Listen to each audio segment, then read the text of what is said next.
Il était exactement 3 heures du matin.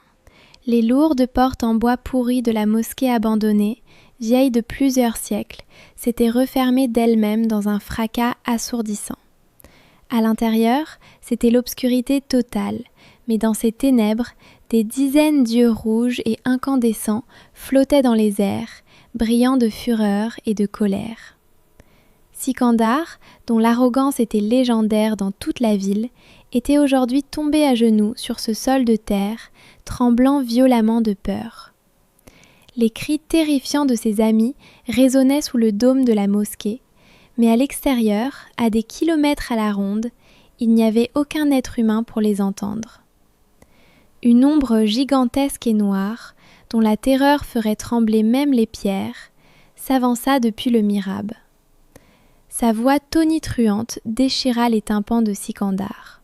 « Tu t'es moqué de la vue de celui qui a vu la lumière de son Seigneur avec les yeux du cœur? Tu as trouvé des défauts dans la création d'Allah et tu t'es pris pour Dieu en modifiant vos corps par des moyens illicites? Aujourd'hui, tu vas voir ce qui fait que l'âme humaine quitte le corps. » Dans un coin, cette hafiz aveugle, Hafiz Abdullah, gisait baigné de sang, mais sur ses lèvres, il y avait toujours un sourire, et la douce récitation des versets coraniques continuait. C'était la nuit qui ne connaîtrait jamais de matin. Mais comment la fin de ces jeunes hommes, les plus puissants et les plus riches de la ville, en est-elle arrivée à ce tournant horrible et édifiant? Tout a commencé par une erreur que les humains commettent souvent dans l'ivresse de leur orgueil et de leur richesse. Trouver des défauts dans la création d'Allah et défier la nature. Cette histoire commence 6 mois avant cette nuit-là, dans un petit village appelé Nourpour, situé au pied des montagnes, loin de la ville. Tout au bout du village, près de la forêt dense, se trouvait une mosquée très ancienne et abandonnée. Ses murs étaient délabrés, certaines parties du toit s'étaient effondrées, et les villageois croyaient que passer près de cette mosquée après le coucher du soleil équivalait à inviter la mort. Personne ne savait ce qu'il y avait là-bas, mais la nuit, on y entendait d'étranges bruissements et des bruits de pas lourds. À cause de cette peur, aucun être humain n'avait osé y aller pour prier au cours des dernières décennies. À l'exception d'une seule personne, Hafiz Abdullah. Hafiz Abdullah était aveugle de naissance. Il avait environ 60 ans. Une barbe blanche, une étrange lumière sur son visage et un vieux bâton de bois à la main.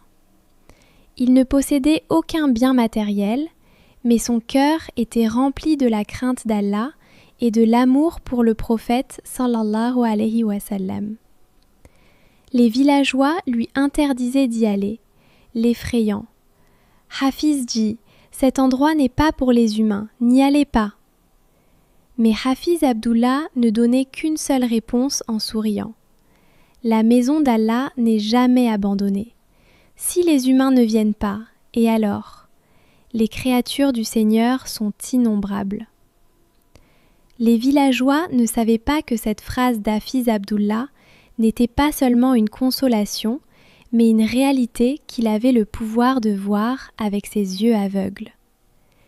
Il se rendait chaque jour à cette mosquée abandonnée pour les 5 prières, faisait l'appel à la prière, adhan lui-même, prononçait l'ikama et dirigeait ensuite la prière tout seul. Mais était-il vraiment seul? Lorsque la voix douloureuse et résonnante de l'adhan d'Hafiz Abdullah s'élevait, les feuilles des arbres autour de la mosquée s'immobilisaient. La direction du vent changeait, et la poussière commençait à voler dans la cour en terre de la mosquée, comme si des centaines de personnes formaient rapidement des rangs. Ce n'étaient pas des humains, mais une nation puissante, pieuse et vertueuse de djinns. Ils étaient éperdument amoureux de l'adhan d'Hafiz Abdullah. Ils priaient sous sa direction, le protégeaient et avaient une immense dévotion pour lui. Hafiz Abdullah ne pouvait pas les voir, mais il ressentait parfaitement leur présence et le bruit de leurs pas. C'était un secret enfoui, uniquement entre cette mosquée abandonnée, l'Hafiz aveugle et la nation des djinns. D'un autre côté, Sikandar et ses amis, vivant dans l'éclat de la ville, se tenaient exactement à l'autre extrême de l'humanité. Sikandar était le fils unique d'un homme d'affaires extrêmement riche. La richesse, le pouvoir et l'arrogance l'avaient aveuglé. Le passe-temps de lui et de ses amis était d'expérimenter toutes les choses chères et illicites du monde. Ils dépensaient des millions de roupies pour leur corps. En subissant des chirurgies inutiles, en modifiant la structure de leur visage et en se faisant tatouer d'étranges motifs sur le corps, ils se considéraient comme les êtres humains les plus parfaits et les plus supérieurs au monde. Ils croyaient qu'ils pouvaient acheter tout ce qu'ils voulaient, et s'ils voyaient un défaut dans quelque chose, ils pouvaient le changer avec de l'argent. C'est cette même arrogance qui les a entraînés vers ce gouffre de destruction dont le chemin menait à cette même mosquée abandonnée. Une nuit d'hiver, Sikandar et ses amis, ivres morts, faisaient la fête dans une ferme privée près du même village, à bord de leurs jeeps hors de prix. C'était la dernière partie de la nuit, le silence régnait tout autour et l'odeur de l'alcool se répandait. Soudain, l'heure de la prière de Fajr arriva et la voix de la danne d'Hafiz Abdullah commença à résonner depuis la forêt lointaine. Cette voix était si touchante et paisible qu'elle a transpercé le bruit obscène de la ferme. Sikandar, complètement ivre, ressentit cette voix comme une attaque contre son orgueil. Il a brisé son verre sur le sol et a crié avec colère. « Qui est en train de hurler à cette heure ? Sa voix gâche ma fête. » Un gardien du village a expliqué en tremblant. « Monsieur, c'est un hafiz aveugle dans cette vieille mosquée près de la forêt. Il est aveugle. Il fait l'appel à la prière comme ça tous les jours. Personne n'y va. Ne vous mettez pas en colère. » En entendant cela, Sikandar a éclaté d'un rire bruyant. Son rire était le comble de l'arrogance. Un aveugle ? Celui dont les propres yeux sont abîmés, dont la naissance est défectueuse, nous dérange ? Vous m'avez vu ? Vous avez vu ma perfection ? J'ai dépensé des millions de dollars pour sculpter mon visage et mon corps. Je suis parfait à tout point de vue.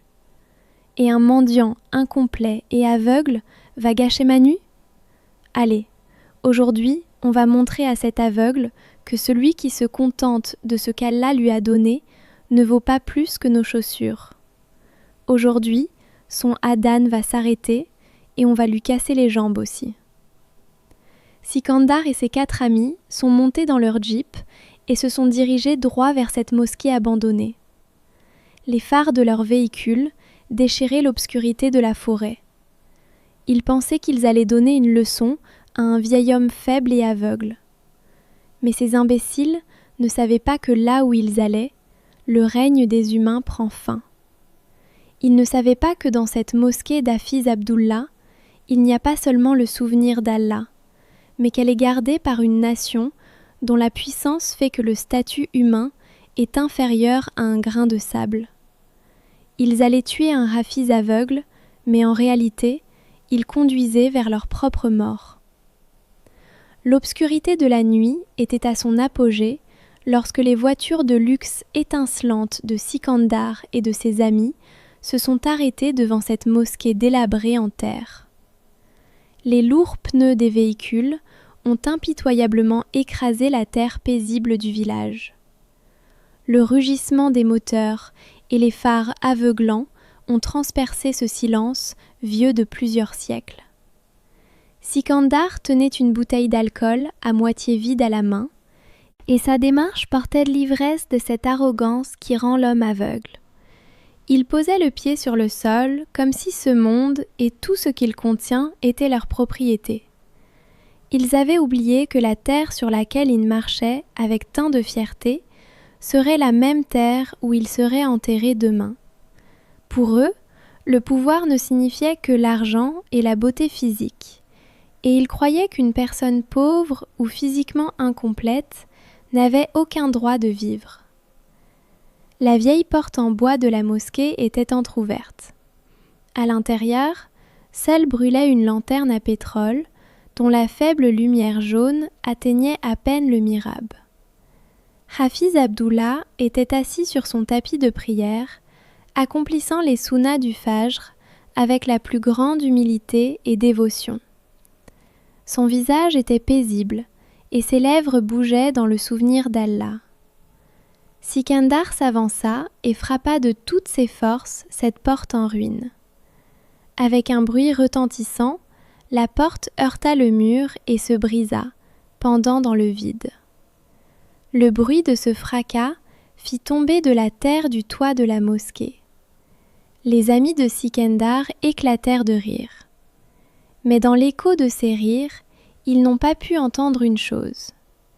Immédiatement après que la porte se soit brisée, les branches des arbres centenaires debout dans les coins de la mosquée ont soudainement commencé à trembler, comme si des créatures invisibles s'agitaient de colère.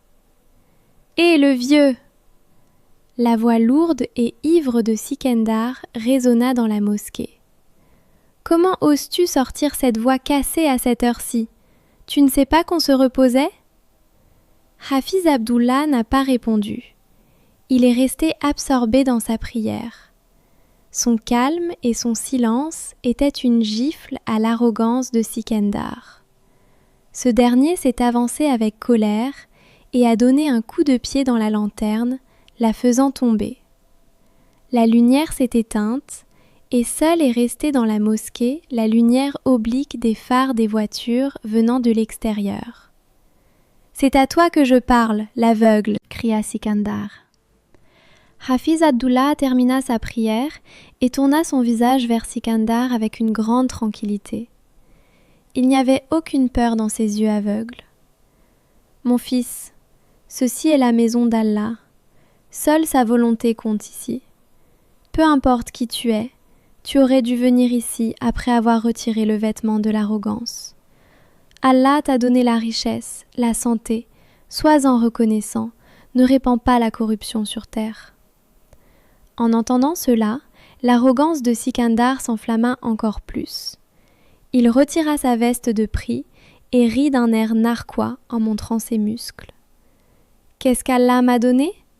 Tout ça, je l'ai acheté avec mon argent. Ton Dieu a créé des gens comme toi, incomplets et aveugles, et tu continues à chanter ses louanges ?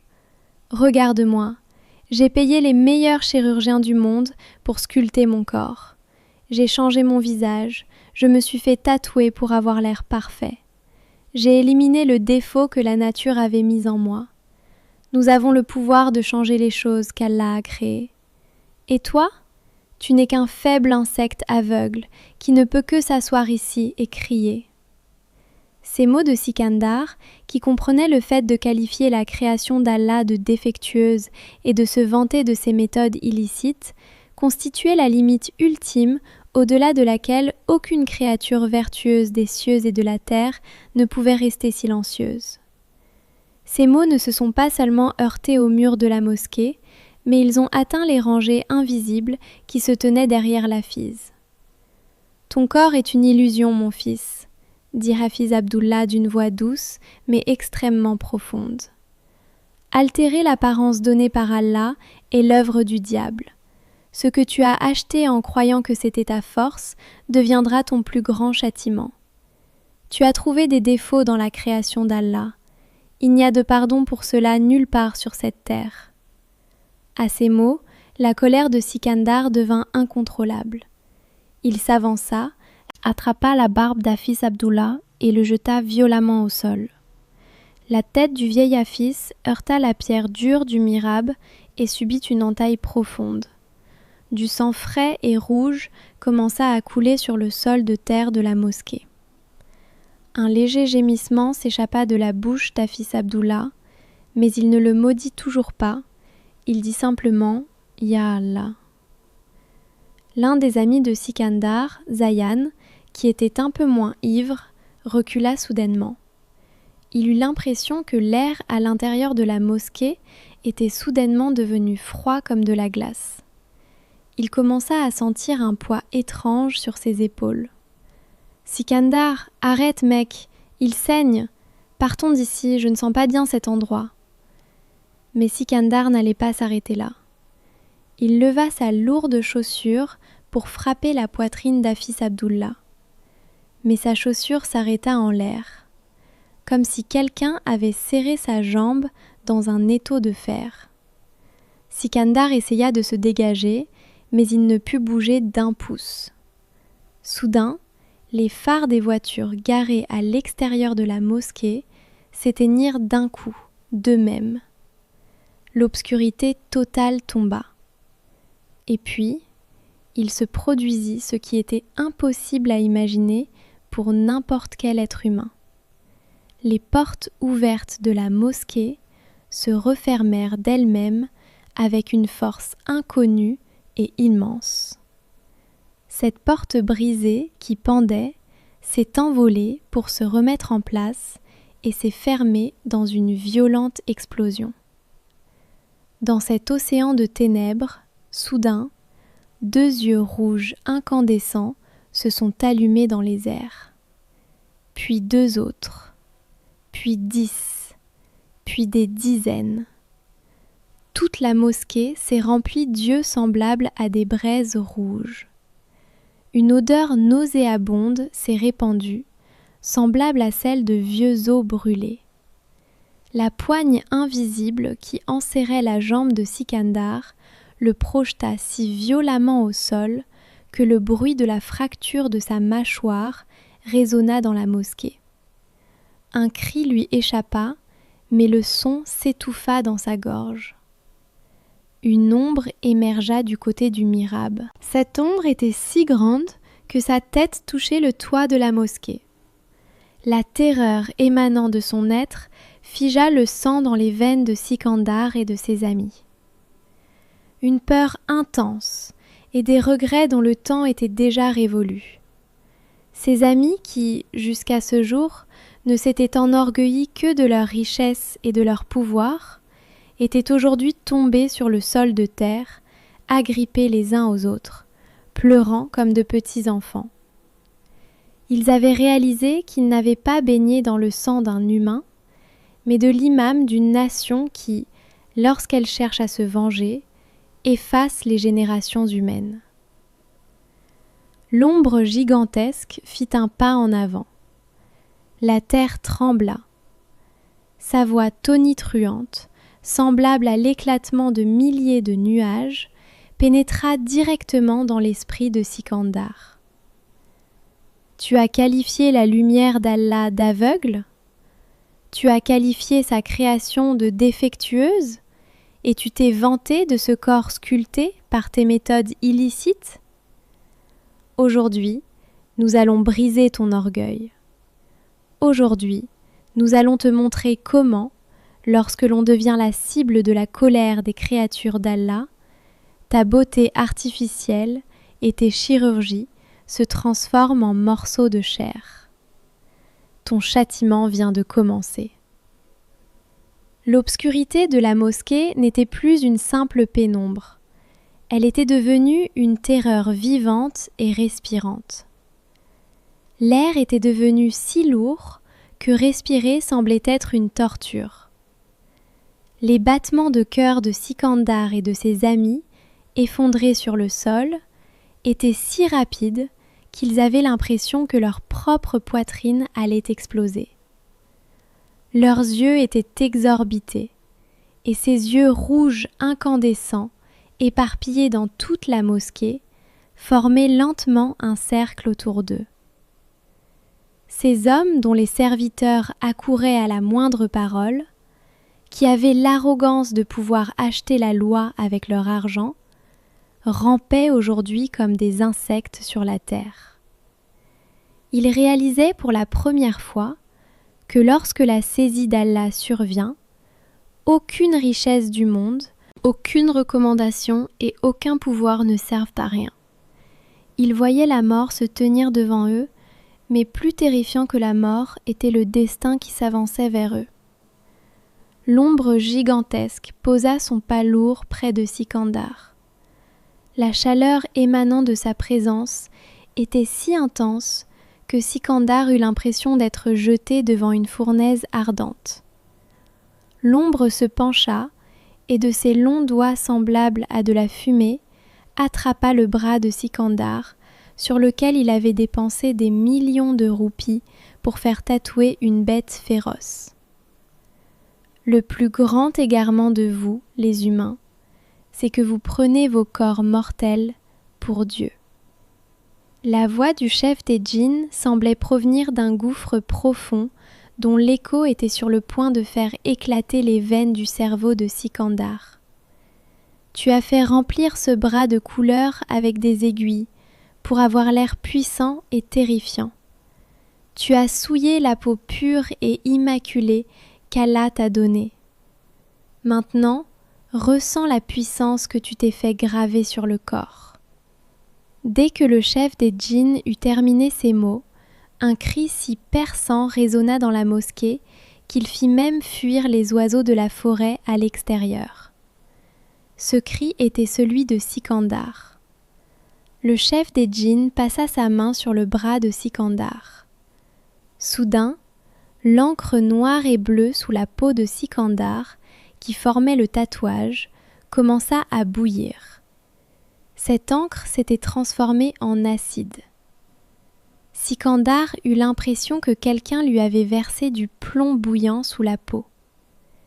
L'image de la bête sous forme de tatouage brûlait maintenant sa peau, la réduisant en cendres de l'intérieur.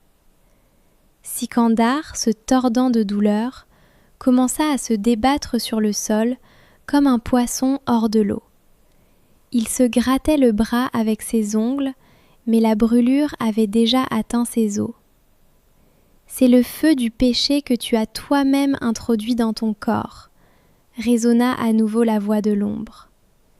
Mais ta plus grande fierté était ton visage, n'est-ce pas? Tu as reproché à ce saint homme, cet hafiz aveugle, ses yeux? Tu as dit que tu avais rendu ton visage parfait par la chirurgie? Des larmes coulaient des yeux de Sikandar et du sang de son nez. Il voulait joindre les mains pour implorer, mais ses bras étaient engourdis. Il regrettait ses actes, mais c'est la loi de la nature. Lorsque le châtiment s'abat, les portes du repentir se ferment. Son arrogance, qui touchait le ciel quelques minutes auparavant, était maintenant réduite en poussière dans cette mosquée. Le chef des djinns approcha son visage très près de celui de Sikandar. L'haleine nauséabonde de l'ombre donna la nausée à Sikandar. Le visage qu'Allah t'avait donné, tu l'as fait passer sous le bistouri. Tu as utilisé des méthodes illicites pour modifier la structure de ton nez, de tes joues et de tes lèvres. Maintenant, regarde comment la nature rejette ces choses artificielles. Pour Sikandar, l'instant suivant n'était rien de moins que l'apocalypse. Le châtiment des chirurgies qu'il avait subies prenait maintenant une forme physique. Soudain, Sikandar ressentit un étirement intense dans les os de son visage.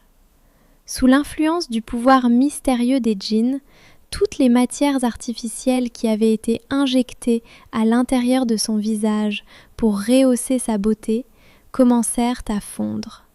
Son nez, dont il avait fait sculpter et redresser l'os, recommença à se tordre dans un horrible craquement, prenant une forme encore plus effrayante qu'auparavant.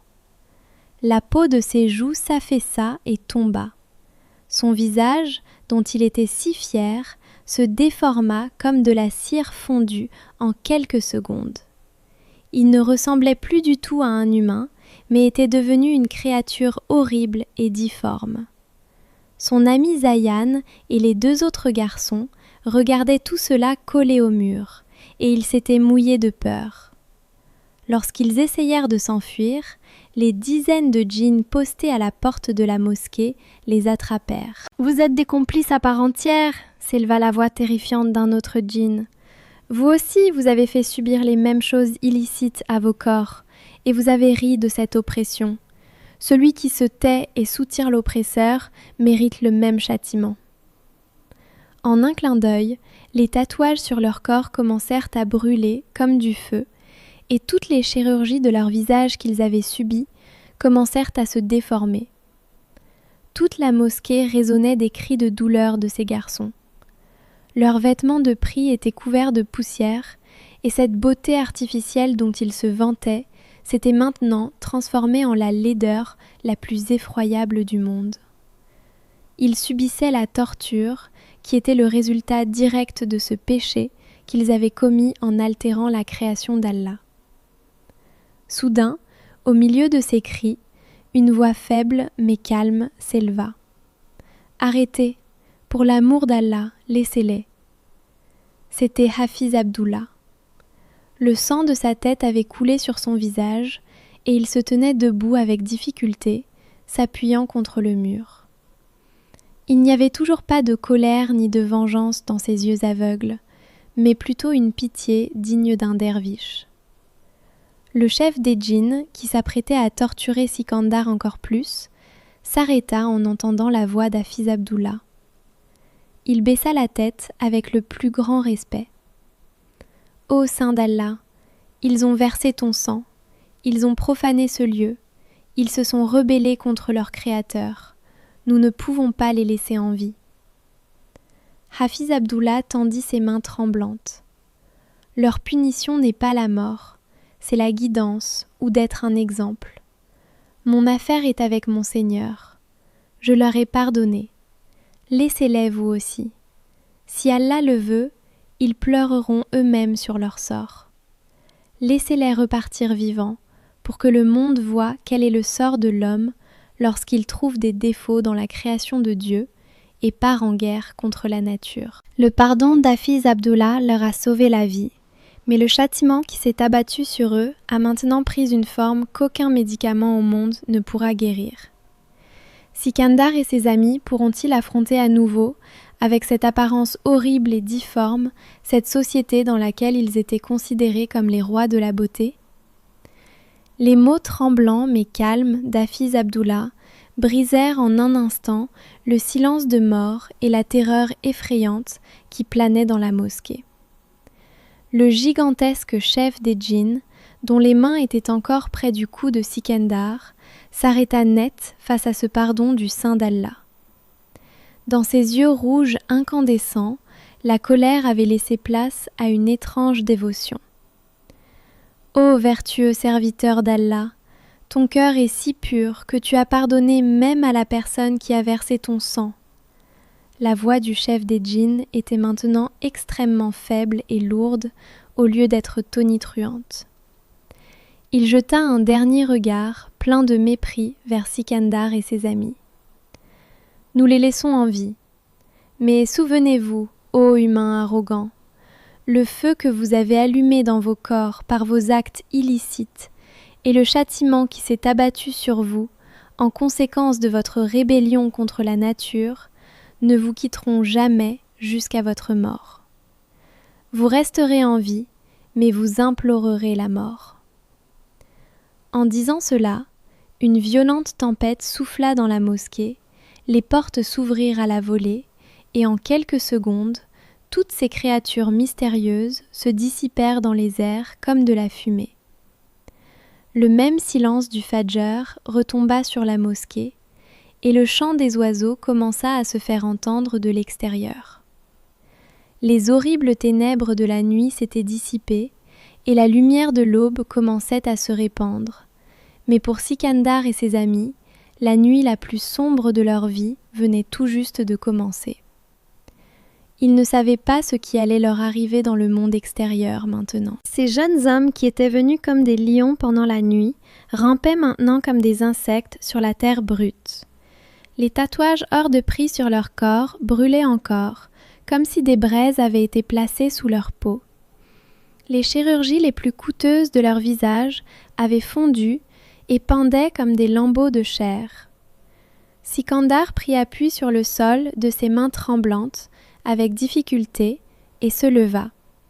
Ses jambes ne pouvaient plus supporter son poids. Il était lui-même terrifié en regardant ses amis, car il ressemblait désormais moins à des humains qu'à des cadavres ambulants. Ils ne se dirent pas un mot, ils n'avaient même pas la force de parler. Ils sortirent de la mosquée en titubant et s'installèrent dans leur voiture de luxe de plusieurs dizaines de millions de roupies, dont l'arrogance les avait aveuglés quelques heures plus tôt. Ces voitures leur semblaient maintenant être leur tombe. Sikandar démarra la voiture et fonça vers la ville. Il baissa délibérément les vitres et le rétroviseur de la voiture afin de ne pas voir son propre visage, même par erreur. Au moment où ils atteignirent la ville, le soleil s'était complètement levé. Lorsque Sikandar franchit la porte de son majestueux manoir, sa mère était assise sur la pelouse en train de boire du thé.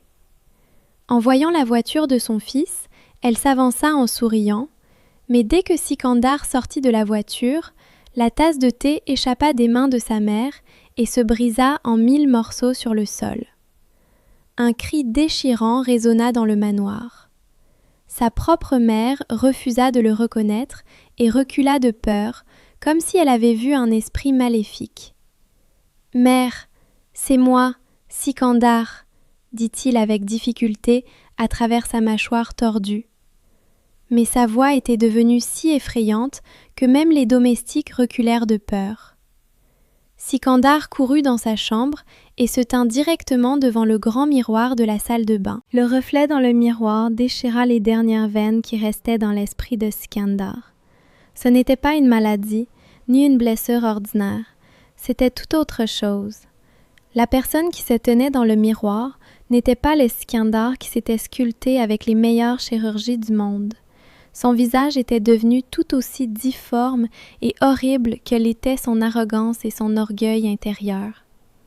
La nature avait fait remonter la saleté de son intérieur pour la coller sur son extérieur. Son nez, qu'il avait fait redresser, ressemblait maintenant à celui d'un animal. Les lèvres qu'il avait rendues belles étaient maintenant coupées et fendues. Le tatouage de la bête féroce sur son bras s'était transformé en une plaie pourrie dont émanait une odeur nauséabonde. À cet instant, Sikandar se souvint de cette phrase de l'hafiz aveugle Abdullah. « Ton corps est une illusion, mon fils. Celui qui altère l'apparence donnée par Allah fait l'œuvre du diable. » Sikandar avait compris le véritable sens de la cécité.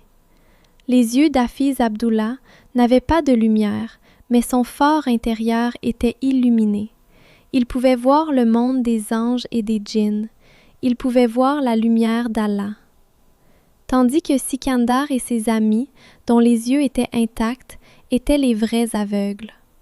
Trompés par leur beauté extérieure, ils s'étaient rebellés contre leur Créateur. La cécité du Hafiz n'était pas un défaut, mais un voile qui le tenait éloigné de ce monde impur. Et le corps parfait de Sikandar était une malédiction qui avait fait de lui un pharaon. Dans les jours qui suivirent, les plus grands médecins de la ville furent appelés. Des millions de dollars furent dépensés comme de l'eau, mais la science médicale fut vaincue. Les chirurgiens se prirent la tête à deux mains. Ils disaient qu'il ne s'agissait pas du tout d'un problème médical. Les tissus ne pourrissaient pas, ils prenaient naturellement une structure difforme. Les produits chimiques et les chirurgies par lesquels ils avaient altéré la création d'Allah étaient les mêmes qui faisaient maintenant fondre leurs os. Aucun médicament au monde, aucun analgésique ne pouvait soulager ce tourment douloureux. Cette société, ces clubs et ces fêtes où ils étaient considérés comme des rois à cause de leur beauté, tremblaient maintenant rien qu'à l'évocation de leur nom. Leurs amis, leurs proches, tous s'éloignèrent d'eux. Sikandar, Zayan et leurs autres amis se retrouvèrent emprisonnés dans les sous-sols de leur propre majestueux manoir. Ils hurlaient de douleur la nuit et priaient pour la mort, mais la mort était à des kilomètres d'eux. Ce hafiz aveugle Abdullah fait encore l'appel à la prière dans cette mosquée abandonnée aujourd'hui.